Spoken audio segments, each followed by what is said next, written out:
Mesdames et messieurs, bienvenue dans cette nouvelle vidéo, j'espère que vous allez bien et aujourd'hui on est de retour pour parler du MCU et des 4 Fantastiques qui, vous le savez, va sortir dans un peu plus d'un mois maintenant, et on a certaines prédictions notamment sur son possible succès, étant donné que, comme vous le savez, les billets, la billetterie a été ouverte, donc pas évidemment en France mais on va dire aux États-Unis et dans ces pays là tout simplement, donc ça a été ouvert et on a donc certaines prédictions qui sont tombées, vu qu'il y a beaucoup de précommandes déjà pour les places.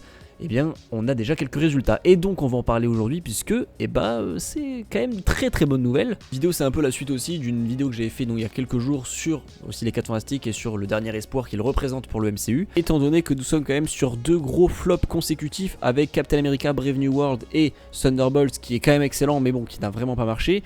Et là, pour le coup, avec les 4 Fantastiques, on est un peu dans la même chose que les Thunderbolts, c'est-à-dire qu'on est sur un film complètement, alors pas indépendant non plus, bon alors, pour les 4 Fantastiques, c'est vraiment indépendant pour le coup, puisque c'est dans un univers totalement à part. Mais Thunderbolts, c'est vrai qu'il sort un petit peu de ce chemin-là des classiques, du film super-héros classique. Même si, c'est normal, puisqu'on n'est pas sur un film de super-héros, ce ne sont pas des super-héros, et il n'y a pas vraiment de pouvoir à part entière, à part pour Sentry. Mais bref, voilà, on est vraiment sur un film assez indépendant du MCU, on va dire, à ce niveau-là. Et pour les 4 Fantastiques, c'est évidemment différent, c'est un gros blockbuster bien entendu, c'est les 4 Fantastiques, c'est peut-être quelque chose qui parle un peu plus au grand public, peut-être que c'est pour ça que ça marche un peu mieux, enfin que ça va marcher un peu mieux, mais après il y a aussi le fait qu'on s'approche de Doomsday, on s'approche de Spider-Man 4, et donc forcément je pense que les films vont commencer, enfin en tout cas les projets qui vont sortir là et qui sont un peu en lien, et puisqu'on le sait, il y a directement un lien entre les 4 Fantastiques et Avengers Doomsday, puisqu'ils sont censés rejoindre la Terre 616 à la fin du film, puisqu'on a déjà vu leur vaisseau apparaître à la fin de Thunderbolts dans la scène post-générique. Donc tout un lien va se créer avec ces scènes post-génériques là et avec Avengers Doomsday, puisqu'on sait qu'ils sont dedans. Donc ça, pour le coup, les gens l'ont également suivi, puisque ça a été un carton monumental, le live où il y a eu du coup les annonces du casting. Je pense qu'il y a eu 400 ou 500 millions de téléspectateurs, enfin bref, c'était absolument énorme. Ça, c'est le live le plus regardé de l'histoire de Marvel. Donc voilà, quasiment toute la terre entière est au courant que il y a donc les 4 Fantastiques dans Doomsday, et donc évidemment si le film Les 4 Fantastiques sort dans Doomsday, il y avait la même chose pour Thunderbolts, on va dire, donc l'argument fonctionne pas, on va dire, mais voilà, les Thunderbolts et les 4 Fantastiques, surtout que les noms, c'est quand même Pedro Pascal, on a Joseph Quinn, on a Ebon Moss-Backrack et Vanessa Kirby, donc c'est quand même des gros noms, surtout pour Pedro Pascal bien entendu. Je pense que le succès que le film va avoir s'apparente à beaucoup de choses, au fait qu'on a Pedro Pascal, qu'on a quand même de très gros noms avec Vanessa Kirby et tout, que ça reste quand même les 4 Fantastiques, c'est la première grande famille Marvel, que c'est les comics des années 60 qui sont vraiment inspirés, que le film s'est vraiment inspiré des comics des années 60, donc on est vraiment dans une pure adaptation qui va vraiment respecter à fond les personnages et cette équipe là. Donc on est sur un truc vraiment, j'allais dire comics accurate, mais oui, quasiment.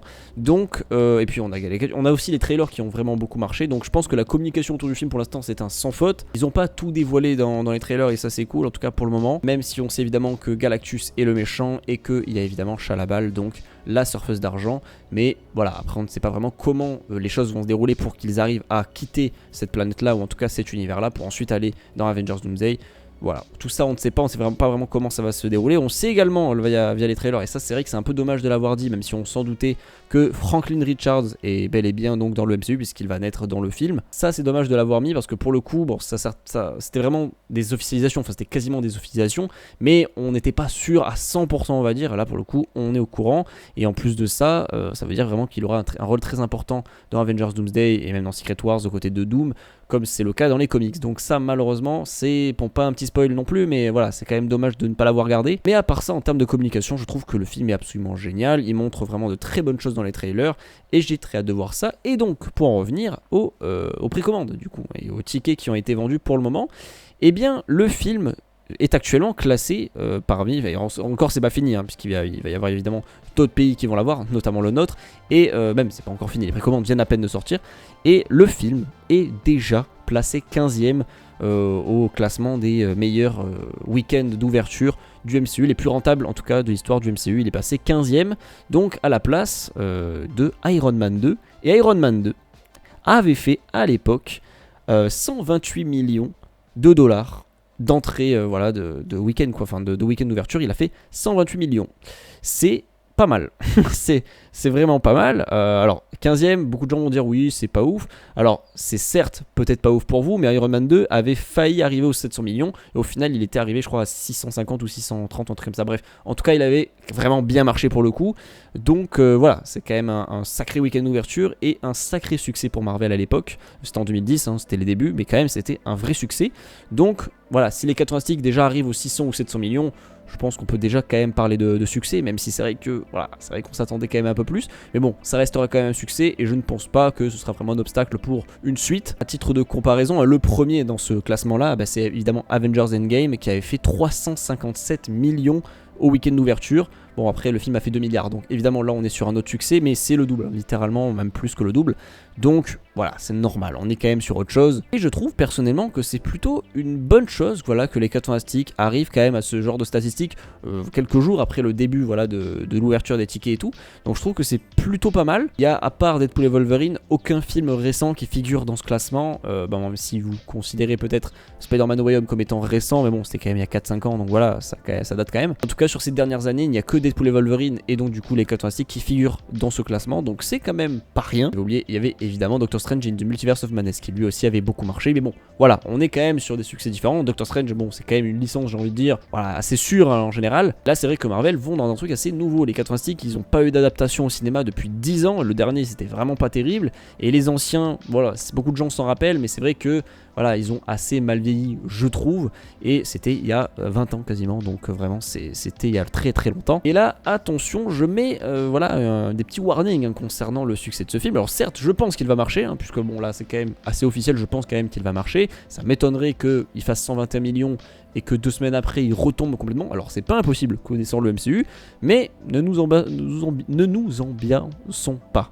Voilà, tout peut arriver, mais je suis quand même très optimiste parce que quand même c'est une explosion, hein, là littéralement les tickets d'ouverture, bon c'est quand même 15ème, voilà c'est quand même 15ème, mais c'est quand même 15ème. Je trouve que c'est quand même assez optimiste pour la suite du MCU, et là on a déjà quelques rumeurs qui disent que Marvel Studios est actuellement en train d'imaginer hein, possiblement une suite des 4 Fantastiques dans la 7ème phase du MCU. Donc là c'est là bientôt, hein, c'est vraiment dans pas longtemps, puisque les 4 Fantastiques va eh bien ouvrir la phase 6 du MCU. Donc ça veut dire que la phase d'après, boum, on a déjà la suite. Donc ça veut dire que dans 1 ou 2 ans, bon, clairement pas 1 ou 2 ans, j'abuse, mais dans 2-3 ans, allez, voire plus, hein, imaginons, si le film est vraiment un carton, c'est possible. Et là par contre, ce serait très intéressant. J'ai très hâte de voir déjà comment leur histoire va se finir dans Secret Wars, étant donné que, comment ça va se passer. Est-ce qu'ils vont retourner dans l'univers, ou est-ce qu'ils vont être dans l'univers du MCU? Comment ça va se passer même pour le MCU après? Est-ce qu'il va vraiment y avoir un soft reboot? Enfin, on ne sait pas, on peut tout imaginer, mais le fait que du coup, voilà, bon, ils officialisent quasiment une suite hein, déjà, ça veut dire quand même que le MCU et on va dire le multivers tel qu'on le connaît va possiblement survivre, en tout cas il va y avoir un truc comme ça. Je sais pas, mais en tout cas ça serait très intéressant de les revoir soit dans un autre univers, soit dans le même. Je ne sais pas comment ça va se dérouler, déjà on ne sait même pas leur histoire de base puisqu'on n'a même pas vu le film, mais vraiment leur histoire je pense va clairement pas se terminer là, au contraire, et j'ai très hâte de voir ça. Tout simplement ça va devenir une grosse licence à part entière de Marvel, avec les prochains films X-Men et voilà tout le reste hein, les autres super-héros qui auront quand même leur suite, comme Black Panther, et ça on le sait puisque Black Panther 3 va normalement sortir dès la phase 7 aussi du MCU. Et on a également, et ça c'est officialisé direct, Ryan Coogler l'a dit et je crois même que c'est Denzel Washington, donc Denzel Washington sera bel et bien au casting de Black Panther 3. Je pense que ce sera un méchant probablement, ce serait très sympa, mais en tout cas il est dedans, voilà, ça c'est sûr. Donc vous voyez, il y aura toujours un petit peu les mêmes, mais on sait que Doctor Strange aura aussi son 3ème film, on sait que Thor apparemment il y aura un 5ème film aussi, enfin voilà, il y a toujours des suites par-ci par-là qui sont en préparation. Et bon, pour ce qui est des Avengers, à mon avis je pense que Secret Wars sera peut-être vraiment le dernier, étant donné qu'après on part sur les X-Men, donc je pense que c'est possible. Bref, assez théorisé, c'était une vidéo surtout pour parler un petit peu du prochain succès je pense hein, de Marvel, qui sera donc les 4 Fantastiques, et ce que ça représente, c'est plutôt bien, parce que déjà bon c'est ouf quand même qu'il arrive déjà à la 15ème place. S'il n'était pas arrivé je pense dans ce classement, ça aurait été un peu compliqué d'imaginer une suite et surtout de voir à quel point il aurait été rentable pour le studio. Mais là j'avoue, voilà, il marque quand même certains records. Et ça faisait longtemps qu'on avait pas eu un film assez récent comme ça du MCU, surtout là les 4 Fantastiques qui arrivent là dans vraiment un mois, même pas. Donc enfin oui, dans un peu plus d'un mois. Donc c'est assez remarquable, je trouve que ça va plutôt bien marcher. Et je l'espère, puisque vraiment je pense que ça va être un excellent film. Matt Shakman réalise un projet pour le moment qu'on voit dans les trailers assez intéressant, voilà, assez intriguant, parce qu'on est vraiment dans une pure inspiration des comics des années 60, parce qu'ils ont réellement été créés dans les années 60, donc on est vraiment de base dans cet univers-là. L'univers qu'on va voir là, c'est vraiment l'univers des comics, des 4 Fantastiques, des premiers comics, donc c'est ultra intéressant, j'ai trop hâte de voir ça. Et plus on a un casting de fou, donc vraiment, que demande le peuple, vraiment, à ce niveau-là, je vous demande. Maintenant, voilà, ça fait partie de ces films-là, attention si ça marche pas, parce que comme je l'avais dit sur Thunderbolts, vous avez laissé bider, là je parle au grand public en général, pas forcément à vous qui regardez la vidéo, mais je parle aux gens qui ont laissé bider donc du coup Thunderbolts, qui représentait un petit peu ce nouveau Marvel qu'on va avoir plus tard, un Marvel voilà qui veut se détacher un peu de cette image blockbuster, super-héros à fond, grand spectacle et tout, popcorn machin, voilà, il veut un peu se détacher de ça pour la suite, et malheureusement Thunderbolts n'a pas du tout fonctionné. Les Cut rentre aussi dans ce code là, donc s'il ne marche pas, je pense que là clairement on est parti pour se bouffer du Avengers pendant des siècles, se bouffer du Doom, se bouffer du Spider-Man No Way Home à chaque fois, et c'est qu'il n'y a que ça qui marche, donc on va se régaler, hein, mais voilà, il n'y a que ça qui marche. Je pense qu'à un moment donné ça ne marchera plus, parce que là vraiment, à part Doomsday, je vois mal comment ils pourraient se renouveler pour encore nous sortir un gros spectacle comme ça, mais ils sont capables de tout, donc on verra, mais en tout cas, voilà tout pour cette vidéo, j'espère que ça vous aura plu. N'hésitez pas à me dire ce que vous en pensez en commentaire, vos théories sur le film, etc. Et si vous pensez que le film va marcher, va être un gros succès. Est-ce qu'il va taper le milliard? Certainement pas, mais en tout cas je pense que ce sera un succès. Voilà tout, dites-moi tout en commentaire ce que vous en pensez. Portez-vous bien, à la prochaine, ciao.